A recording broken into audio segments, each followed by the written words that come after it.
ራሱ እርግጠኛ አይደለም። ሰው እንዴት ቆሞ ይወድቃል? ለዚያው ማንም ሳያው። የሁል ጊዜ ጥያቄ ነው። ብዙ ጊዜ የሚያነሱኝ እጆች እፈልጋለሁ፣ ግን እንዴት ይዘረጋልኛል? ማንም እኮ መውደቄን አያውቅም። ቤተሰቦቼ፣ ጓደኞቼ ማሰብ ጀመርኩ። ሁሉም በዙሪያ ያሉ፣ ግን ማንም የልቤን አያውቅም። እሷ እኮ ዝምተኛ ናት ይባላል። ጨዋ ፈገግ እላለሁ። ፈገግታ የሁል ጊዜ ምላሼ ነበር። መቃወም አልችልም። ይህን ሁሉ ሰው የማሳመን አቅም የለኝም። ያመኑትን ይመኑ። የመጣሁበትን መንገድ ማሰብ ጀመርኩ። ረጅም አይደለም። ታዲያ ለምን ደከምኩ? አላቅም። ብዙ መልስ አልባ ጥያቄዎች። ነገሮች ከ6 ዓመት በፊት ነው የጀመሩት። ለእኔ የረዘመው መንገድ የዩኒቨርሲቲ ምደባዬን ያየሁበትን ቀን አስታውሳለሁ። ነፃ ልሆን ነው ብዬ ያወጅኩበት ቀን። ለእኔ ከቤተሰብ ተለይቶ መውጣት አዲስ ነገር ነው። አዎ አዲስ ዓለም። ቤተሰቦቼ ኃይለኞች ሆኖ አይደለም፣ በቃ እኔ ስለሆንኩ። አብዛኞቹ ነገሮቼ በአእምሮዬ ውስጥ ሳስበውና ሳሰላስለው የነበሩትን ማንም አያውቅም። ወደ ማንም አይወጡ፣ እኔ ጋር ብቻ። ዝም ያልኩ ልጅ ቢሆንም ነገሮችን ብቻዬን ማድረግ አይከብደኝም። የደረሰኝ ዩኒቨርሲቲ አምቦ ስለነበር ማንም ቤተሰብ አብሮኝ እንዲመጣ አልፈለኩም።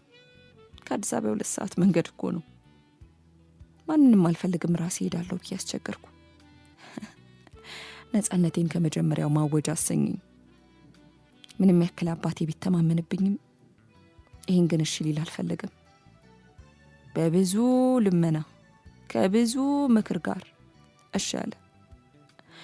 ሻንጣዬን አዘገጃጅቼ ቤተሰቦቼን ተሰናብቼ ከእናቴ ጋር ተላቅሼ ወደ አዲሱ ዓለም ለመሄድ ተነሳው። አባቴ እስከ መናኸሪያ ይዞኝ መጣ። ብዙም ደስተኛ አይደለም። አባዬ ሩቅ አይደለም የሚሄደው እኮ፣ ደግሞ በየሳምንቱ መጣለሁ ብዬ አቀፍኩት። አይኑን ባቅሯል። የኔ ምስኪን አባት ሲያሳዝን። በየሳምንቱ እንድትመጪ ሰላሜ፣ እንደዛ እንዲሆን አልፈልግም። መንገድ ጥሩ አይደለም፣ ብቻ ጠንክረሽ ተማሪልኝ አለኝ። አንገቴን በሽታ ነቀነኩ። መኪናው እየሞላ ስለነበር አባቴ 3ኛው ወንበር ላይ ያለው ልጅ የኔ ልጅ ስለሚያማት ወደ መስኮቱ ታሳልፋታለህ ብሎ ጠየቀልኝ። ልጁ አላሳፈረንም፣ አሳለፈኝ። አባቴ መኪናው ሊወጣ መሆኑን ሲረዳ ከብዙ ስንብትና መመሪያ ጋር ወደ ቤት ሄደ። የመኪናው ሞተር ሲነሳ ልቤም አምሮ መምታት ጀመረ። ለራሴ አዲስ ማንነት ልሰጠው ወስኛለሁ። እንዴትና ምን እንደሆነ ባላቅም መንገድ ተጀመረ ወደ አዲሱ ዓለሜ። አንገቴን ወደ መስኮቱ አስጠግቼ መንገዱ ማየት ጀመርኩ። በራሴ ሀሳብ ጠፋው። ምን አይነት ሀገር ይሆን? ምን አይነት ልጆች ያጋጥሙኝ ይሆን? ብዙ ሀሳብ። በጣም የሚያምሽ ከሆነ መድኃኒት አለኝ አለኝ አጠገቤ ተቀምጦ የነበረው ልጅ። ከገባሁበት ሰመመን ወጥቼ ዞር አልኩኝ።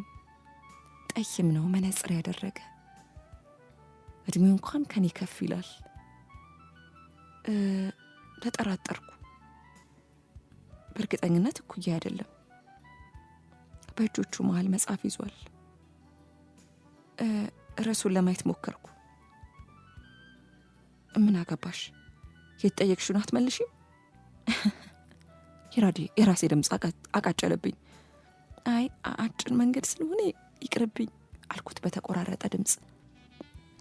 ከዚህ በፊት መተሽ አታውቂም ማለት ነው? ጥያቄውን ቀጠለ። አንተ የመጀመሪያ ነው? ጥያቄውን በጥያቄ መለስኩ። ትንሽ ፈገግ አለ። ጥርሱ የበለዘ ነው፣ ግን እንደዛም ሆኖ ፈገግታው ሲያምር እኔ እንኳን እመላለሳለሁ አንቺ ግን አልመሰልሽኝም አለኝ። አዎ እኔ የመጀመሪያ ነው ግቢ ተመድቤ። የመጀመሪያ አይመስልም፣ ግን መንገዱን ምታቂ ነው የምትመስዩ አለኝ ወደ እኔ ዞር ብሎ። አዎ ብዙ ጊዜ እርግጠኛ ያልሆንኩትን መንገድ አልጓዝም። ለመልሴ አንገቱን እየነቀነቀ እሱን ትክክል ነሽ፣ ያንን ፈገግታውን ደገመልኝ። መንገድ እያወሩ መሄድ አልችልም፣ ሰላም አይሰጠኝም። አንገቴን ወደ ወንበሩ አስጠግቼ ትንሽ ለመተኛት ሞከርኩ፣ የማቅለሽለሽ ስሜቴ እስኪያልፍልኝ። ግን ሳላስበው እንቅልፍ ወሰደኝ። አምቦ ልንደርስ 30 ደቂቃ ሲቀረን ነቃው። ስነቃ ግን ራሴን ያገኘሁት የእሱ ትከሻ ላይ ነበር። ደንግጬ የተነሳው ብዙ ይቅርታዎችን ዘነብኩለት፣ አፌን እየጠራረኩ። እሱ በመደንገጥ እየሳቀ ችግር የለውም አትሳቀቂ ያለኩ ነው አለኝ። ባይሆን ተሸክሚ የመጣሁትን ትከፍያለሽ ብሎ ፈገግ አለ። እኔም ፈገግ ብዬ አጸፋውን መለስኩለት። ናኦድ ብሎ እጁን ዘረጋልኝ። ሰላም አልኩኝ። ስላወኩሽ ደስ ብሎኛል። ሰላም። ስርዓቱ ደስ ሲል የተረጋጋ ሰው። ተሸክመ ስላደረስከኝ እኔም አመሰግናለሁ አልኩኝ። ማውራቴን ወድጄዋለሁ። ስልኩን እንደዘጋ፣ ነገር ግን ስልኬን ቢይዘው ደስ እንደሚለው እየነገረኝ በጣሽ ወረቀት አውጥቶ ከእስክሪብቶ ጋር አቀበለኝ። እያቅማማው ስልኬን ጻፍኩኝ። ናኦድ መናኸሪያ ሳይደርስ ተሰናብቶኝ ወረደ። በዓይኔ ተከተልኩት። ግቢ ስደርስ ልጆች ተቀበሉኝ። ያን ያክል አልፈራውም። ዶርሜንም አየው። ለቤተሰቦቼ ደውዬ መድረሴን አሳወቅኩ። በቃ ተጀመረ። ሰው እንዲቀርበኝ የማስቸግር አይነት ሰው በሆንም ያገኘኋቸው ልጆች ቀልጣፋ ስለነበሩ ጓደኛ ማፍራት ችግር አልሆነብኝም። ቶሎ ተግባባሁ፣ ደስ አለኝ። ትንሽም ቢሆን ከበፊቱ ለቀቅ አልኩኝ። ትምህርት ተጀመረ፣ ህይወትም ቀጠለ። አዲስ ባልኩት ዓለም ውስጥ መንቦራጨቅ ጀመርኩ። ትንሽ በትምህርት ሂደቱ ጋር ስግባባ ማለት እስክግባባ ትንሽ ጊዜ ወሰደብኝ። በራሴ ዓለም ውስጥ ሆኜ ግን ናኦድን አልረሳሁትም። አዲስ ስልክ በተደወለ ቁጥር እሱ ነው የሚመስለኝ። ጥቂት ወራቶች አለፉ። እኔም እየተውኩት መጣሁ። ሴሚስተር አልፎ ለእረፍት ወደ ቤት ሄድኩኝ። አሪፍ ጊዜ ነበረኝ። ግን አዲስ ማንነት መፍጠሬን እንጃ። ነገር ግን በዚህ 5 ወር ውስጥ ከራሴ አንድ አዲስ እድኝ ዘረጋው። ለትውውቅ ያቺ ትንሿን ዝምተኛ ሰላም እንደገና እንደ አዲስ ከ20 ዓመት በኋላ ለማወቅ እድል ሰጠዋት። ረፍቴን ጨርሼ ወደ ግቢ ለመመለስ 3 ቀን ሲቀር ምሳ ሰዓት አካባቢ አንድ ስልክ ተደወለ። የቤታችን ግቢ ውስጥ ጥላ ላይ ቁጭ ብዬ መጽሐፍ እያነበብኩ ነበር። አነሳሁት። ሄሎ አለ። የወንድ ድምፅ ነበር። አቤት አልኩኝ፣ ማንነቱን ማወቅ ስላልቻልኩ። እንዴት ነሽ? ሰላም። ደህና ነኝ። አላወቅሽኝም አይደል? አዎ አላወቅኩም፣ ይቅርታ። ባለውለታሽ እንዴት ትረሻለሽ? የምን ውለታ አልኩ፣ ግራ ገብቶኝ። ምንም ነገር ማስታወስ አልቻልኩም። ለነገሩ ብዙ ጊዜ ሆነን አይደል? ለማንኛውም ብለህ እንቅልፍሽ ትከሻዬን ያዋስኩሽ ልጅ ነኝ ብሎ ሳይጨርስ ናኦድ አልኩኝ በፍጥነት። ሰው አትረሺም አይደል? ሳቅ ነገር በውስጤ ያ ብልስ ጥርሱና የሚያምረው ፈገግታውን አስታወሰኝ። ደስ አለኝ። ሳናስበው ለ1 ሰዓት ያክል አወራን። ብዙ ሳደምጥ ነበር። እርካታው ከምንም ነገር በላይ ገዛኝ። ወንድ ልጅ እንደስብኝ ሳወራ የመጀመሪያ ነው። ስልኩ ከተዘጋ በኋላ ስለ ናኦድ ማሰብ ማቆም አልቻልኩም። ደግሞ እንዲደውልልኝ ተመኘው። በሁለተኛው ቀን ስልኩን በጣም ጠበቅኩ፣ ግን አልደወለም። ተናደድኩበት። ለምን አይደውልልኝም? ቆይ ምንድን ነው ችግሩ? ትናንት ደስተኛ ነበር አይደል እንዴ ሲያወራኝ? ወይስ ደስ አላልኩትም? ማሰላሰል ደግሞ መለስልና አንቺ ልጅ ምን እየሆንሽ ነው? ያምሻል እንዴ? ምን ይሁን ነው የምትዩ እላለሁ። አግኝቶ ማጣትን እንደኔ የሚፈራ ያለ አይመስለኝም። ከሚገባኝ በላይና መሆን ካለበት በላይ ሰውን እቀርባለሁ። ይህን ጸባይን አልወደውም። በራሴ እንድናደድ ያደርገኛል። ሰው ሁሉ እንዳንቺ እኮ አይደለም፣ ለምን የራስሽን አትኖሪም? ተይ በቃ እላለሁ። ግን አይሆንም። ትንሽ ለቀረበኝ ሁሉ መንሰፍሰፍ፣ ማሰብ፣ የራሴ አድርጎ መቅረብ ልማድ ሆነብኝ። ችግሩ ግን መቅረቡ ጋር አልነበረም፣ መሸኘቱ ጋር እንጂ። ሲሄዱ አልችልም። በቀላሉ ከልቤ ከአእምሮ የማስወጣት ለኔ ከባድ ነበር። ዝምታዬን ሁሉ መቃርጌ እንድቀመጥ አደረገኝ። ነገር ግን ውስጤ ሰላም አልነበረም። አንድ መፍትሄ እንደሚያስፈልገኝ የገባኝ አሁን አልነበረም። የወሰንኩት ዘግይቶ ሆነ እንጂ በቃ ሰው አልቀርብም። ጓደኛም ቢሆን አንድ ብቻ ይበቃል። ሁሉን ነገር በሩቁ ይሁን። አዎ አልኩ፣ ለራሴ ወሰንኩ። በውሳኔም ብዙ ጊዜ ጸናው። ሰላም ላለኝ ራሱ አጸፋ ለመመለስ ብዙ አስቤ ነው ራሴን አስቀደምኩ። ግን አሁን ይህም የሚሆን አልመስልሻለኝ። ይህ ናኦድ ላይ የተለየ ነው። አዎ ታውቆኛል። ቀኑን ሙሉ ስልኬን ሳያወልኩ፣ ግን ምንም ስልክ የለም። የሜጃዬ ቀን ጧት ላይ ስልኬ ጠራ። ስልኬን ከእንቅልፌ ብዙም ሳልነቃ አይኖቼን እያሻሸሁ አነሳሁት። ሄሎ ናኦድ ነበር። ልቤ ከአእምሮዬ ፈጥና ነቃች። በደስታ ተነስቼ ቁጭ አልኩ። ድምፄ እንደ መጠራረግ አደረግኩና ሄሎ አልኩኝ። ደስ ብሎኝ፣ በጣም ደስ ብሎኝ፣ ግን ድምፄ ጎርንቷል። ቀሰቀስኩሽ አይደል? ይቅርታ ሰሉ አለ። ሰሉ የሚለውን ስም ስሰማ ውስጤ ነዘረኝ። ሰሉ ደገምኩት። አቆላመጠኝ እኮ። ኧረ ወይ ጉዴ! እየተነሳው ነበር። እንዴት ነህ? በደስታ መለስኩ። ደህና ነኝ። ጠፋ አይደል አለ። ያው ከባለፈው ሲነጻጸር ከሆነ አልጠፋም አልኩት እንደ ሽፈት አርጌ። ግልጽ ነሽ አለኝ። ወደድከው አልኩት። መልሶቼ ለራሴ እየገረሙኝ እሱን ነው የወደድኩት አለኝ ፈገግ ብሎ። ደስ አለኝ። ብዙ አወራን። ዛሬ እንደሚሄድ ስነግረው በቃ ተዘጋጂ እደውላለሁ ብሎ ስልኩን ዘጋው። በለፈለፉ አሉ። ምንም ባልለው ከዚህ በላይ ቢያወራኝ ምን ነበረበት? አሁን ደግሞ በራሴ ተናደድኩ።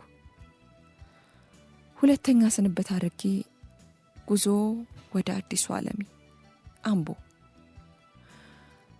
ትንሽ ከተማ ብትመስልም ከእይታዋ ይልቅ የሰፋች ናት። መሀሏን ሰንጥቆ የሚያልፈው አንድ አስፋልት፣ ጥጉን ይዘው ከተሰፉት ሱቆች ጋር ለእኔ ድምቀቶቼ ናቸው። ለእኔ ከቤተሰቦቼ ቤት ቀጥሎ እንደ ቤቴ ነበር የምቆጥራት። ሁለተኛ መንፈቅ ዓመትን በጥሩ ውጤት ጀመርኩት። በጥሩ መንፈስ ከናኦድ ጋር በሳምንት 3 ከዛም 4 ከዛም ደግሞ በየቀኑ ማውራት ጀመርን። ቢያንስ በቀን ለ2 ሰዓት ያክል እናወራለን። ከራሴ በላይ ቀረብኩት። ሙሉ ነገር ይነግረዋለሁ። እሱም እንደዛው። ናኦድ የአዳማ ልጅ ነው። አምቦ ደግሞ የአውሮ ወይም የቴክኖ ግቢ አስተማሪ። እዛው ተምሮ ሰቅሎ እዛው ቀርቶ ነው። ብዙም ስለ ራሱ ቤተሰብ ባያወራኝም እንደኔ መጨረሻ ልጅ መሆኑን ግን አውቃለሁ። በዚሁ ጊዜ ስለ ቀኑ፣ ስለ ተማሪዎቹና ስለ አንዳንድ ነገር ስለ ጓደኛው ሳይነግረኝ ብዙ ቀን ስልኩ አይዘጋም። እኔም በደንብ ሰማዋለሁ። ሲከፋኝ ቀኑ ሁሉ ሲያስጠላኝ እሱ ጋር ሆነ እምደውለው። ምክሮቹ የምር ያበረቱኛል። የደስታዬ ምንጭ አደረኩት። በቃ የፈራሁት ደረሰ። ደግሞ ህጌ ሙሉ በሙሉ በራሴ ተጣሰ።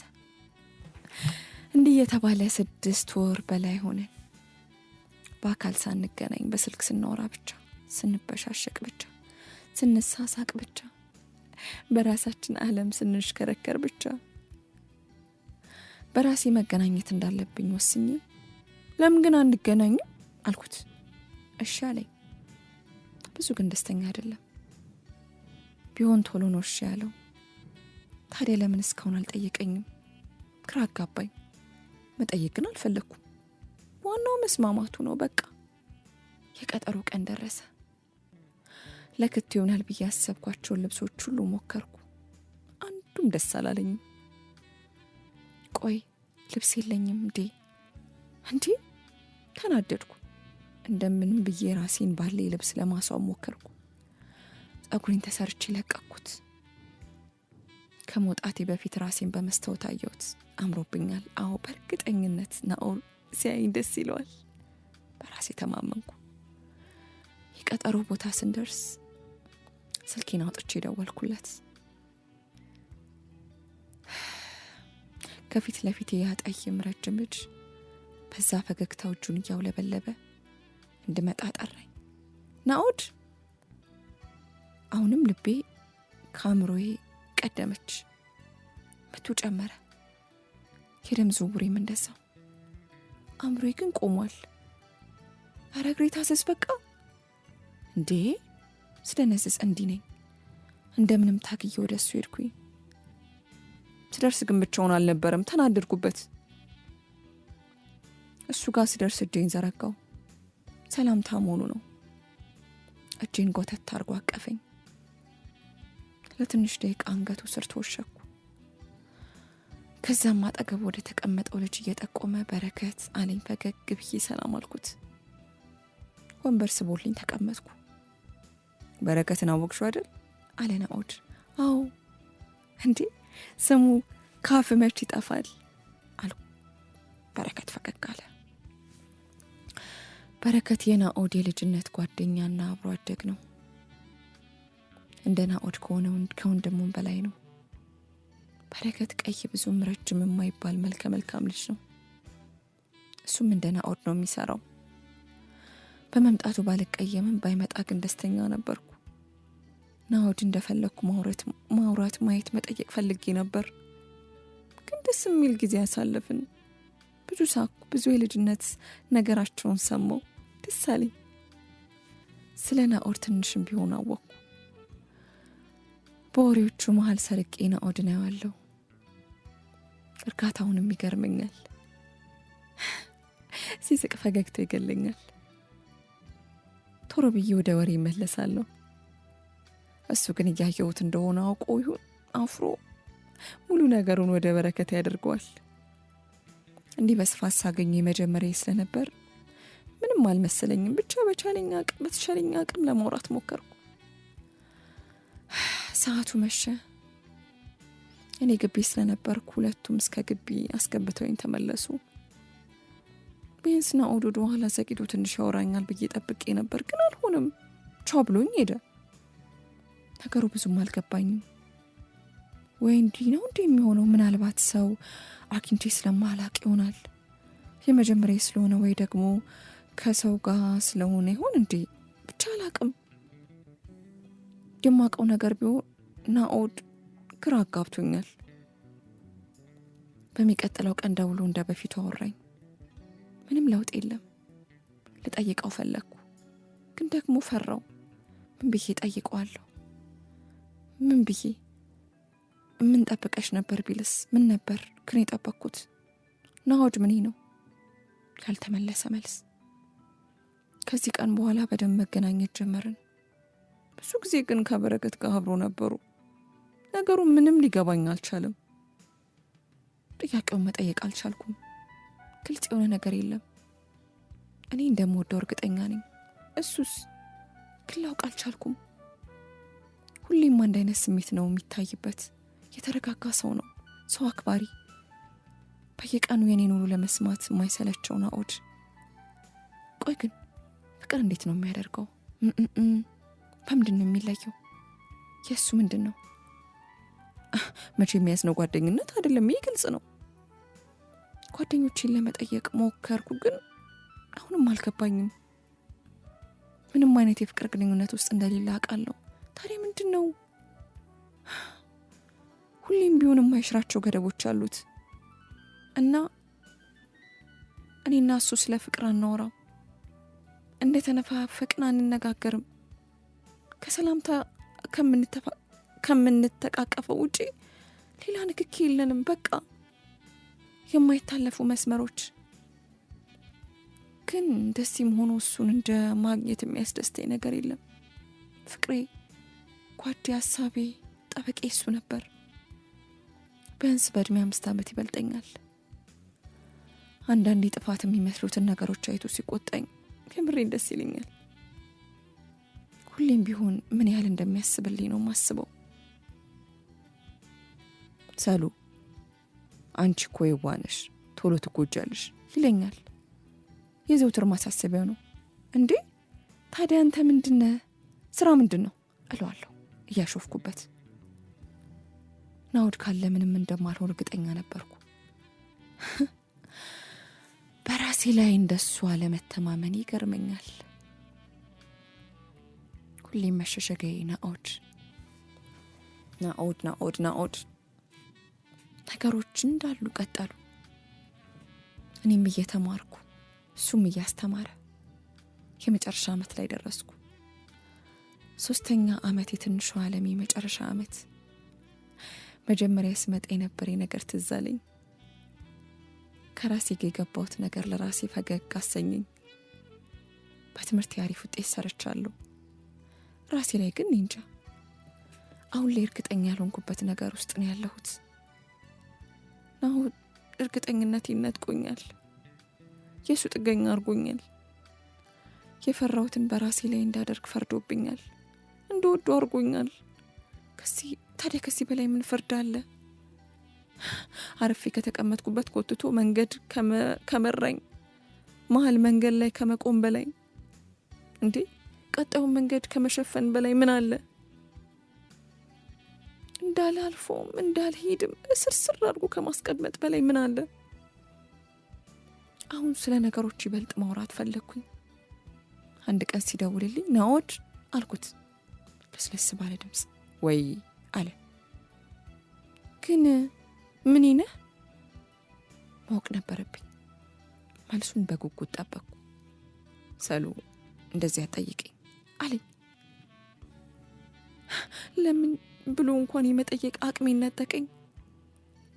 ለምን ናኦድ? ከውስጥ ያልወጣ ጥያቄ ነበር። እሺ አልኩት። ካፌ ሌላ ምንም አይነት ቃል ሊወጣ አልቻለም። ካልወደደኝ ለምን አይርቀኝም? ቆይ ወይ ደግሞ ከወደደኝ ንገረኝ። ያን ያህል ቀላል እኮ ነው አልኳት ለጓደኛዬ። ሰሊ፣ አንዳንዴ መናገርም ከባድ ይሆናል።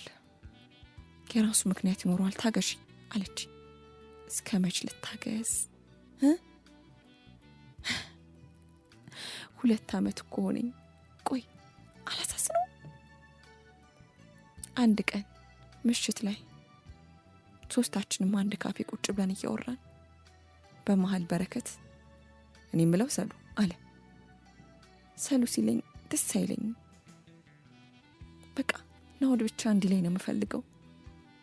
ቀና ብዬ አየሁት። ለምን ምርቃትሽ መቃረቡን በማስመልከት ራት አልጋብዝሽም አለ። ገና እኮ ነው። ቢሆንም እንደ ፕሪሴሪሞኒ ይሰጁ አለኝ ፈገግ ብሎ።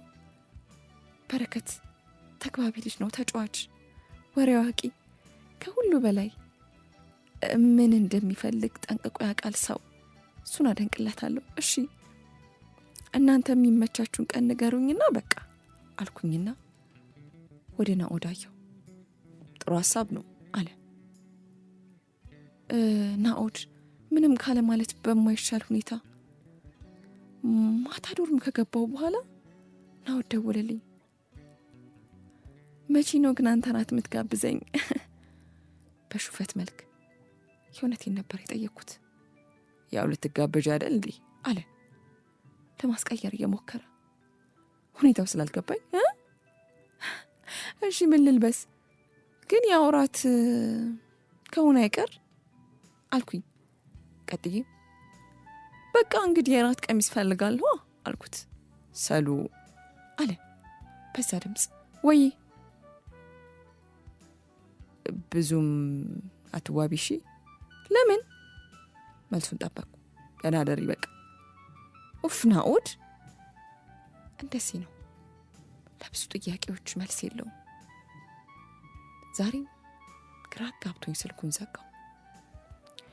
ማክሰኞ ማታ ተቀጣጥረን በጠዋት ተነስቼ መዘገጃጀት ጀመርኩ።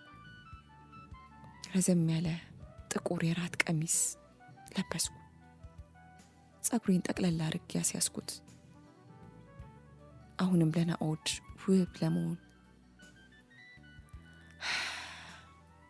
ስወጣ ጓደኛዬ እስከ ባጃጅ መያዣው ሸኝታኝ ተመለሰች። ሆቴል ስደርስ ብዙም ሰው የለም፣ ጸጥ ያለ ነው፣ ሰላም አለው። ወደ ግራ ስዞር በረከት ቁጭ ብሏል። ወደ እሱ ሄድኩ። ሸሚዝ በሱፍ ሱሪ አድርጓል። ጽድት ብሎ አምሮበታል።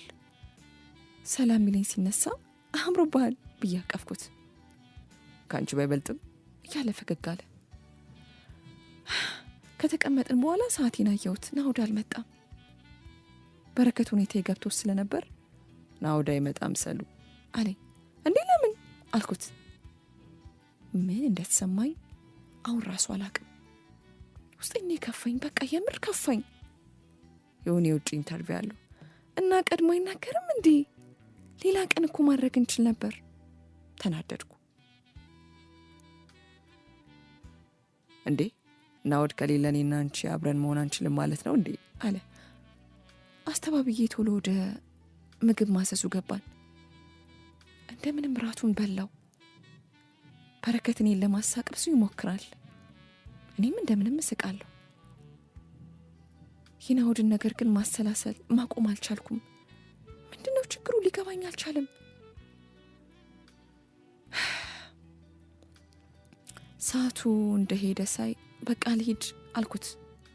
ቆይ እሸኝሻለሁ አለና አብሮኝ ተነሳ። ኮንትራት ባጃጅ ይዘን ወደ ግቢ ሄድን። በር ላይ ልንደርስ ትንሽ ሲቀረን ወረድን። በእግራችን ትንሽ ሄድን። በር አካባቢ ቆም አለን። በረከት አመሰግናለሁ እሺ አልኩት። የማመሰግናለሁ ስለመጣሽ ፈገግ አለ። ልሰናበተው እጄን ዘርግቼ አቀፍኩት። ትንሽ ደቂቃዎችን አቅፎኝ ቆየ። ምንም አላልኩትም። ለቅቄው ልሄድ ስል ግን ያልጠበቅኩት ነገር ተፈጠረ። ያሳርጎ ሊስመኝ ሞከረ። በድንጋጤ ወደ ታች አቀረቀርኩ።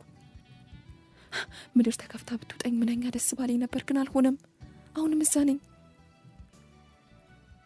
ሰሉ እስከ ዛሬ ያልነገርኩሽ ይሆናል፣ ግን የምሬን እወድሻለሁ አለኝ በረከት ቀና ሊያደርገኝ የሞከረ። አሁን ነገሮች ግልጽ ሆኑልኝ። አይኔ በእንባ ተሞላ። ይቅርታ በረከት፣ በጣም ይቅርታ አልኩት።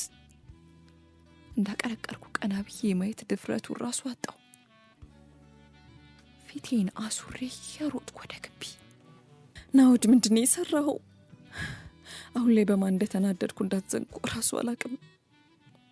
በእኔ በናኦድ ወይስ በበረከት? እስከ ዛሬ ድረስ ተስፋዬ ገደል ገባ። ዶርም እንደምንም ራሴን ለማረጋጋት ሞክሬ ደረስኩ።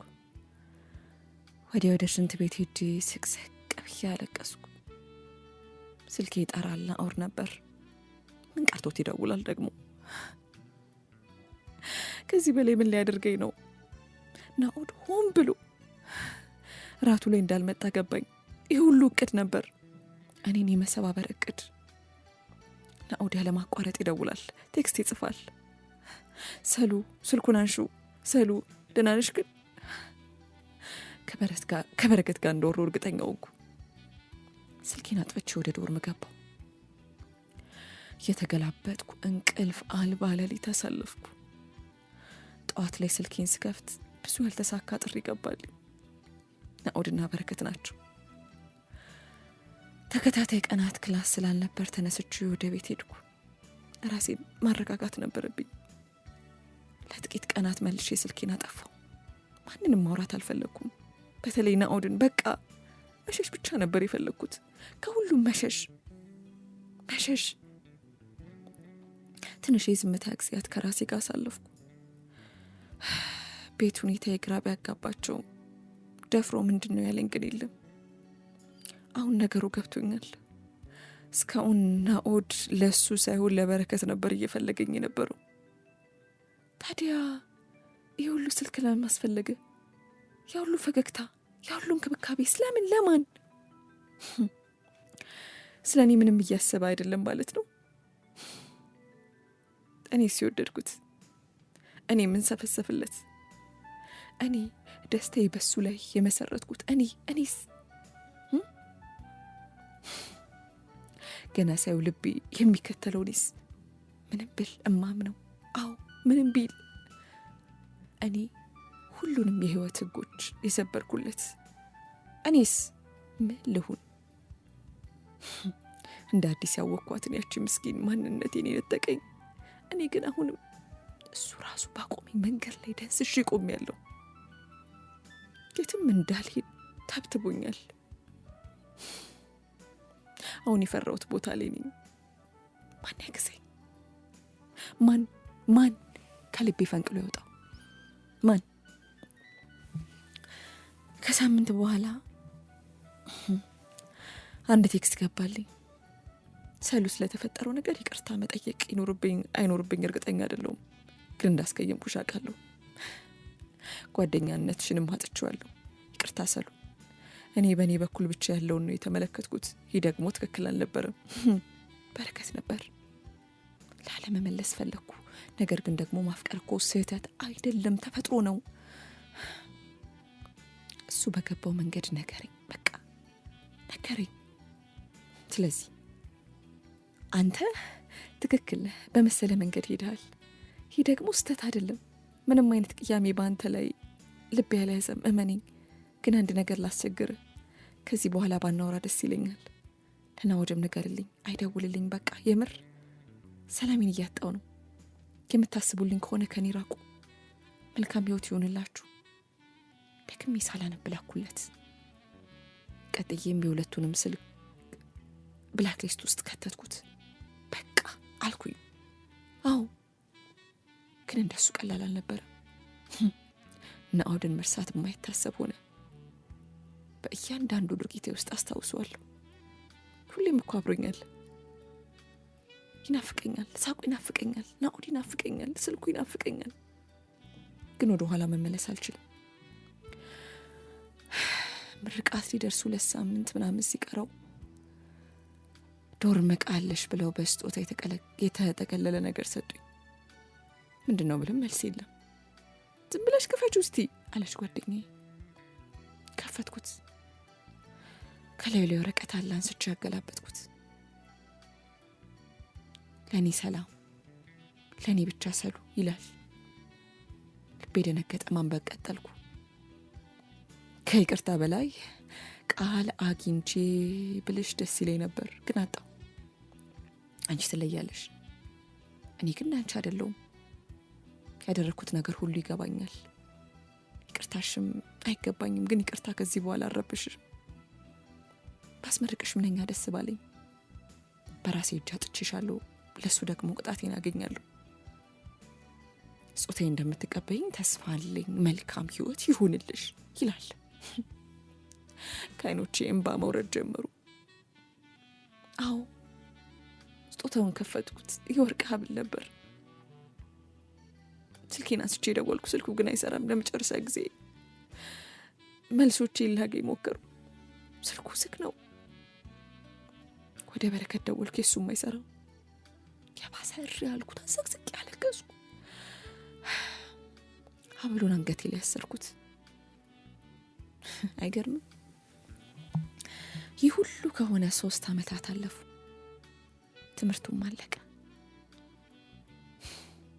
ዓለሜ ካልኩት ዓለምም ወጣው። አሁን የምመሰርታት ዓለም እንደሌለ ገብታኛለች። ባለውስ መኖር እንጂ ያቺ ጠንካራዋ በማንም የማትደፈረዋን ሰላም መስራቴን እንጃ። ግን ያቺ የዋ ዝምተኛዋ ጎበዟ ሰላም አሁን እንዳለች እርግጠኛ ነኝ። በአንድም በሌላም ነገር እርግጠኛ ነኝ። አሁንም ልቤ ውስጥ ናኦድ አለ። ሁሌም ቢሆን መንገድ ላይ ባየሁት ብዬ እመኛለሁ። ወይ ደግሞ ቢደውል ብቻ ናኦድን ባየው፣ ብሰማው፣ ብዳስሰው የአእምሮ የሐሳብ የልቤ ጫና ብቻ ባይሆን። ግን ላለፉት 3 ዓመታት አልሆነም። በቃ ናኦድ የለም። ለዓይኔ ለጆሮዬም ተሰውሯል። የምሰራበት መስሪያ ቤት ከቤት ብዙም ስለማይርቅ ተመችቶኛል። በጊዜ ቤት እገባለሁ። ከቤተሰብ ጋር ጊዜ አሳልፋለሁ። ወደ መኝታዬ ከሄድኩ በኋላ የናኦድን ሀብል ካንገቴ ላይ እየነካካው የት እንደሆነ ምን ሆኖ እንደሆነ ይህ ሁሉ ባይፈጠር ምን እንደሚሆን አስባለሁ። ይህ የዘውትር ተግባሪ ሆኗል። ስራ ቦታ ላይ ብዙ ተግባቢ ባልሆንም ካቀረቡኝ ጋር ግን እንደ ልብ ሆናለሁ። ቢያንስ እንኳን ቀን ቀን ላይ ልቤ ረፍት እንዲኖረው ይሰማኛል። እናቴ አንዳንዴ ሁኔታዬን ታይና ሰላሜ አሁን በቃ ምን ቀረ ለምን አታገቢም ትላለች። ቤት በኩል እላለሁ በውስጤ ለማየ ፈገግ እያልኩ። አሁን ላይ ልቤን መክፈት ለኔ ቀላል አይደለም። ስወድ እንደዚህ ነኝ። በቃ ልቤ ላይ አንድ ሰው ካለ አለ ነው። ናኦድም እንደገባ ቀረ። ብዙ ጊዜ ስልኩ ላይ መሞከሬን አስታውሳለሁ። ግን አንድም ቀን ሰርቶልኝ አያውቅም። አሁን ግን ተስፋ ቆረጥኩ። አንድ ቀን ይመጣ ይሆናል እላለሁ ለራሴ። ግን ደግሞ የራሱን ህይወት ጀምሮ ቢሆንስ?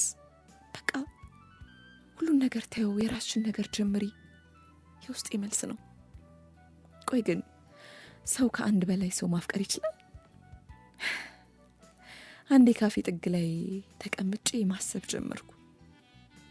ባይኔ ከመስኮቱ አሻግሬ የሚተራመሰውን ሰው አሻግሬ ያየሁት። ሁሉም በየራሱ ይሯሯጣል። አንዳንዱ ስልኩን ይዞ ይስቃል።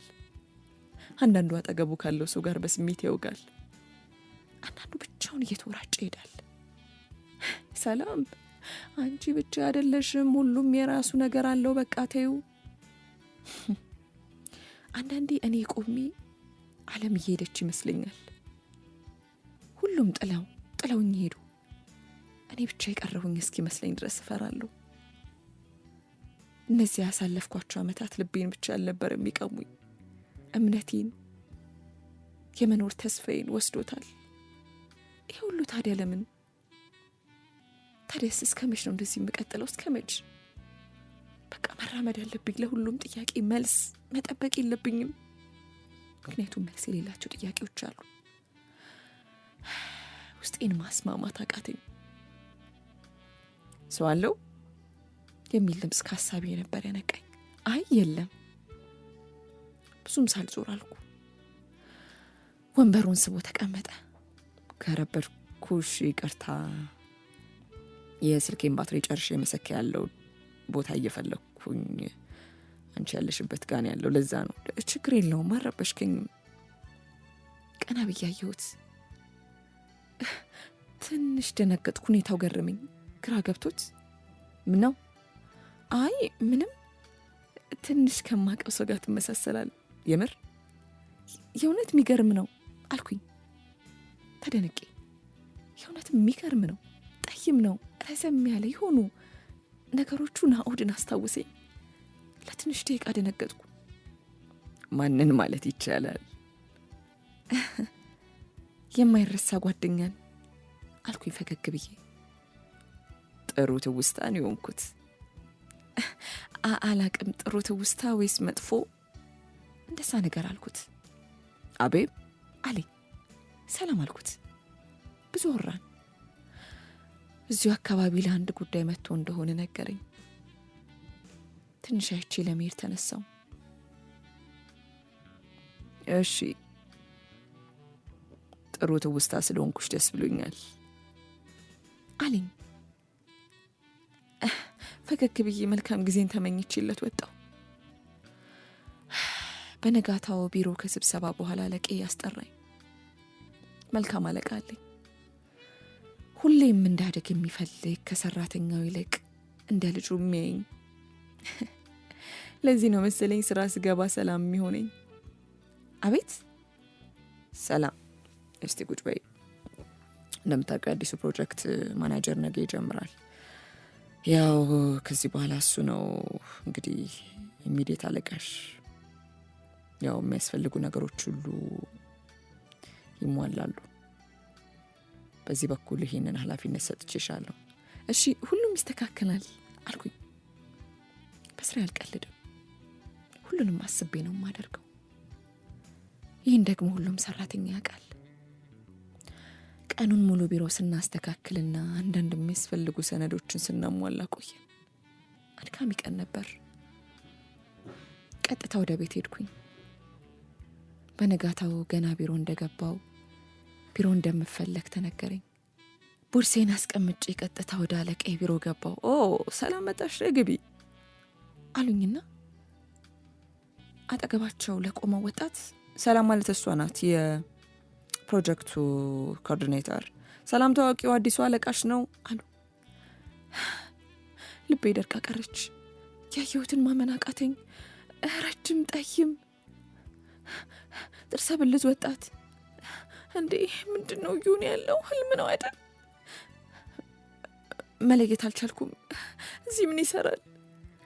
ፊቴ ባንዴ ቀላ። ጋሽ አለማየሁ በሁኔታ የተደናግጠው ሰላም ምንድን ነው አሉኝ። መልስ የለኝም። ምንድን ነው ምን ልበል? ራሴን ለማረጋጋት ሞከርኩ፣ ግን አልሆነም። ወደ ኋላ ዞሬ በሩን ከፍቼ ወጣሁ። ይቅርታ ናኦድ፣ ምን እንደተፈጠረ አላቅም የሚል ቃል ተሰማኝ። ጋሽ አለማየሁ እንደመከተል ነገር ብለው ወደ መጸዳጃ ቤት ስገባ ተመለሱ። ናኦድ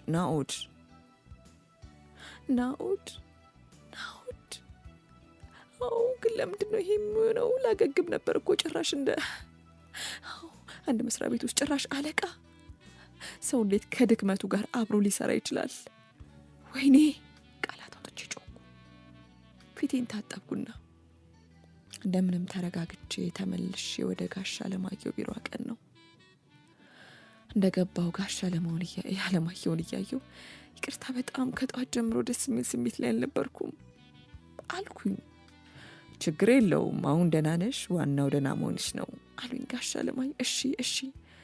እሺ በይ አሁን ተዋወቁ አሉኝ። ሰላም። ናኦድ በሁኔታዬ ትንሽ ተደናግጧል፣ ግን ምንም ነገር ደፍሮ አላለም። ናኦድ አለኝ እጁን እየዘረጋ። ጨበጥኩት። ናኦድ ነካሁት። በቃ ሰላም ናኦድ ነው። ጥሩ እሺ፣ ያው ለዛሬ ትውውቅ አደረጋችሁ ይበቃል። ጥሩ ባልደረቦች እንደምትሆኑ አልጠራጠርም። በሁለታችሁ እተማመናለሁ አሉ ጋሽ አለማየሁ በኩራት። ግን ሰላም አሁንም ጥሩ ስሜት እንዳልሆንሽ ያስታውቃል። ቤት ሄደሽ ረፊ ባክሽ አሉኝ። አይ ጋሺ ህመሜ አሁን ሄዳለ አታስብ አልኩት። ናኦድን እያየሁ ናኦድ ሽምቀቅ አለ። ሆን ብዬ ብናገርም ሳየው ግን አሳዘነኝ። ተሰናብቻቸው ወጣሁ። ናኦድ ከጋሽ አለማየሁ ጋር አብረው ከቢሮ ወጡ። አይኑ ግን እኔ ጋ ነበር። እስኪመጣ ድረስ አቀረቀርኩ። ማየት አልፈለግኩም። አሁን ምን ማድረግ ነው ያለብኝ? ስራ መልቀቅ? ለምን እሱ እዚህ መጣ? መምጣቱን ነው ወይስ መቅረቱን ነው? እሱ የትኛውን ነው የምፈልገው? ውስጤ መምጣቱን እንደሆነ አውቃለሁ፣ ግን ማመን አልፈለኩም። ጋሻ ለማየው ከሳምንት በፊት አንድ የጓደኛቸው ልጅ ከጣሊያን ትምህርቱን ጨርሶ እንደሚመጣና ለ6 ወራት ያክል አዲስ በጀመርነው ፕሮጀክት ላይ በኃላፊነት እንደሚያግዘን ነግረውኛል። ግን ናኦድ ይሆናል ብዬ ማወቅ እንዴት እችላለሁ? ከግቢ ከወጣው ከዓመት በኋላ ናኦድ በረከትን በትምህርት ዕድል ውጪ እንደሄዱ ሰምቻለሁ። ግን በእርግጠኝነት የት እንደሆነ ለስንት ጊዜ እንደሆነ አላውቅም።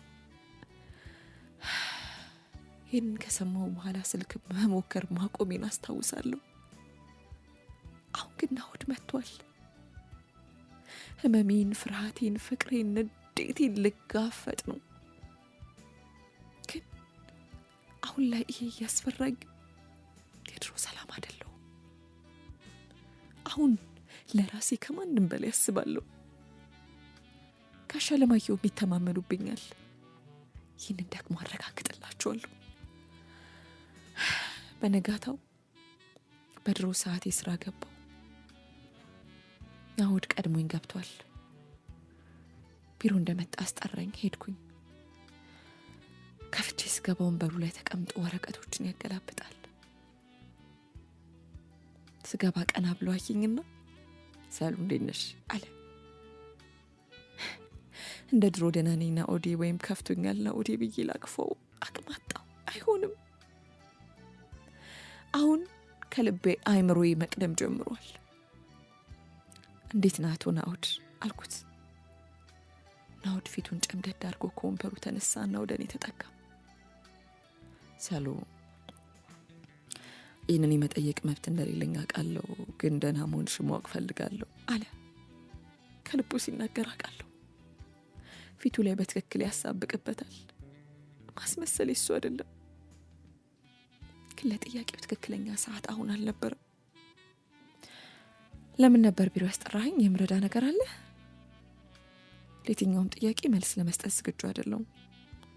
ናኦድ በረዥሙ ተነፈሰና እሺ፣ እስቲ ፕሮጀክቱ ላይ ምን እንዳለ አስረጂ አለኝ። ምንም ለማውራት ፈቃደኛ እንዳልሆንኩ ገብቶታል። የፈለግኩትም ይህን ነበር። መጎዳቴን እንዲያይልኝ፣ እንዲያውቅልኝ። ስላለው ነገር በደንብ አስረዳሁትና ወደ ቢሮ የተመለስኩ። ናኦድ የተረጋጋ ሰው ብቻ አይደለም፣ በስራው ጎበዝና ታታሪ ጭምር እንደሆነ ያስታውቃል።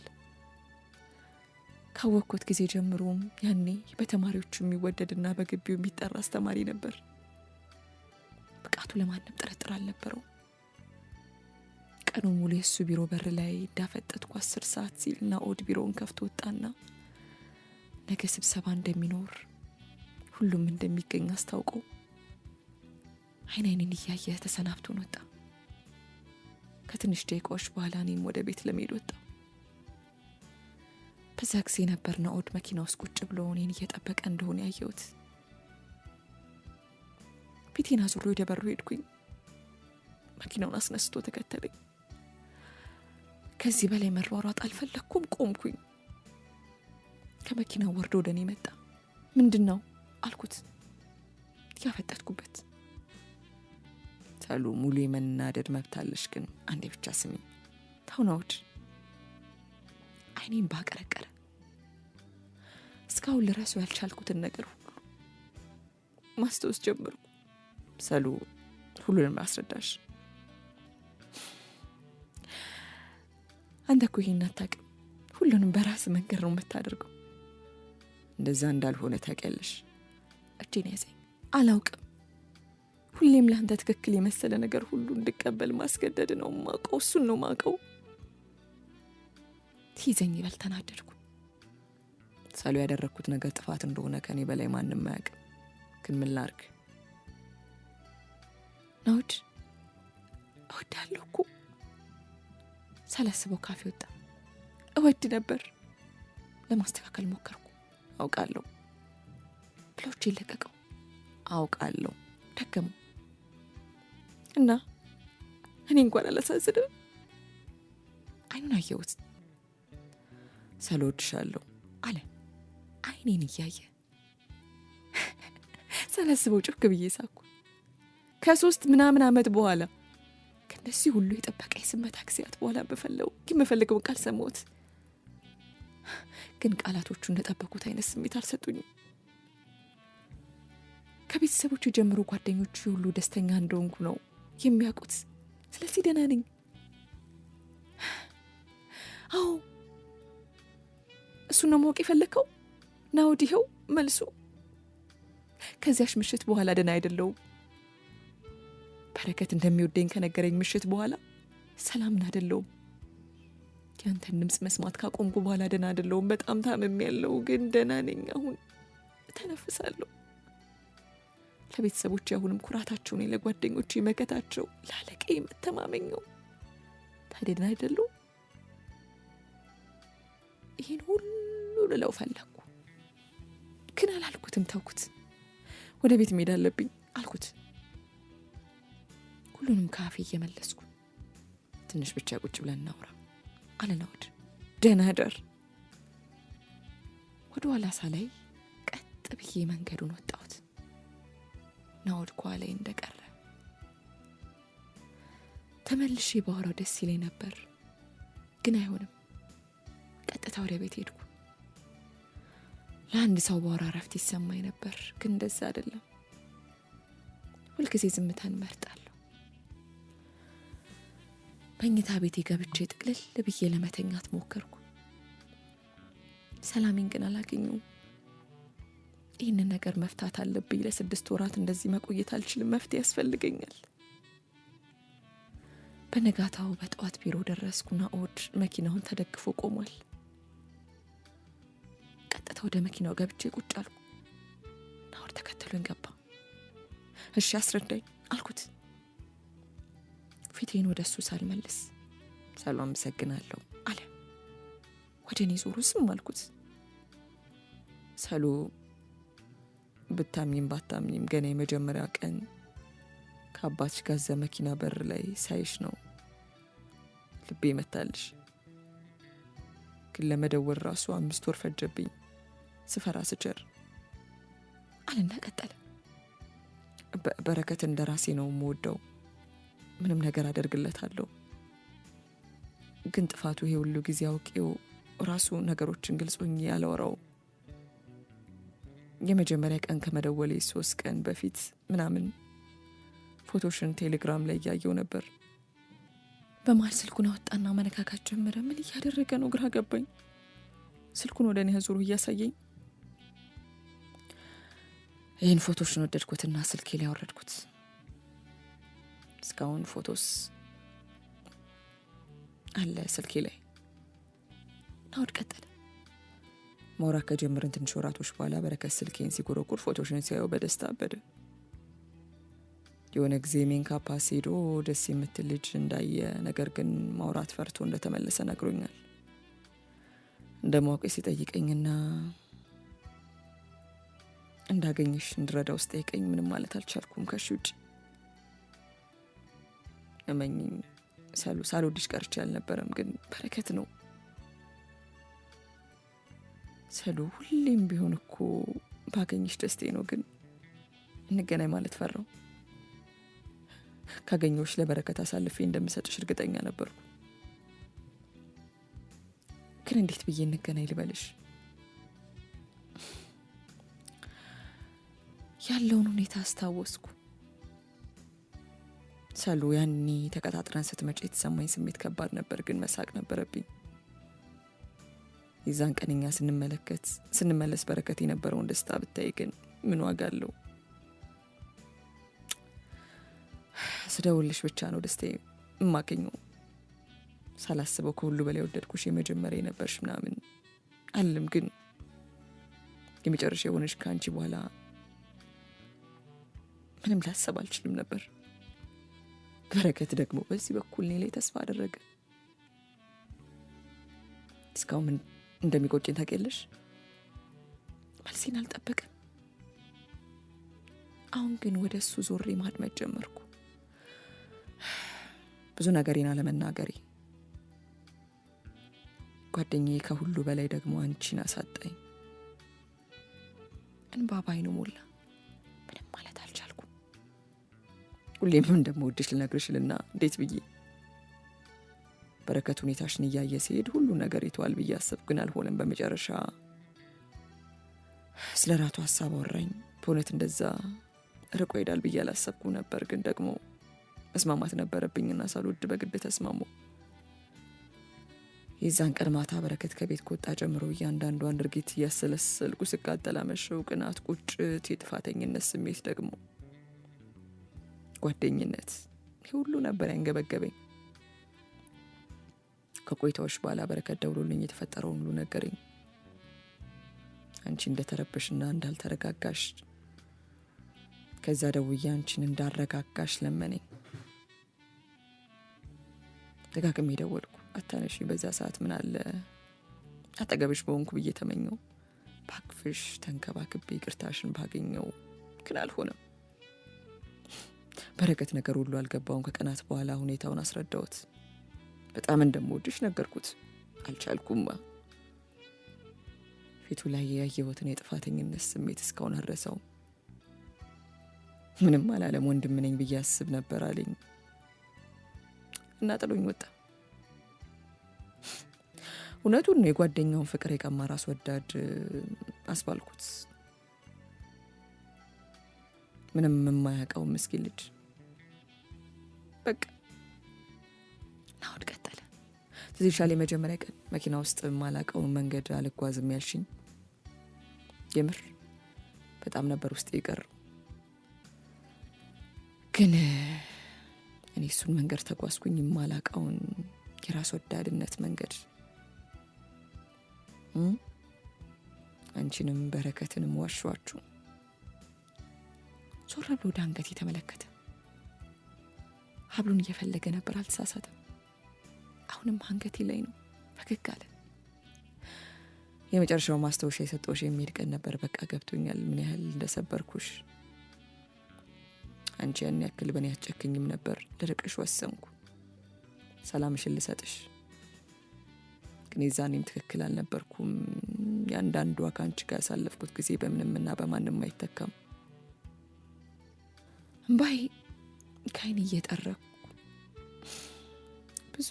ብዙ ጠብቄክ ነበር። ከአሁን ሁኔታ ይስተካከላል፣ ግልጽ ይሆናል ብዬ፣ አንተ ግን ሁሉ ነገር ሸፋፈንክብኝ። ቆየ ሁሉ ጊዜ አላሳዝንም? ምናልባት ባትቀርበኝ ብትርቀኝ ኖሮ አንተ ወደ ህይወቴ ከገባ ጀምሮ ሙሉነቴን ወስደኸዋል። ይኸው 6 ዓመት። አሁንም አንተ ነህ ከልብ ያለው። አንድ ቀን ወታተቅ ሳላስብ ያልክበት ቀን ትዝ አይለኝም። እንደዛ ሰባብረኝ እንኳን አንተ እናፍቃለሁ። ምን ያህል በራሴ እንዳዝን አደረገኝ።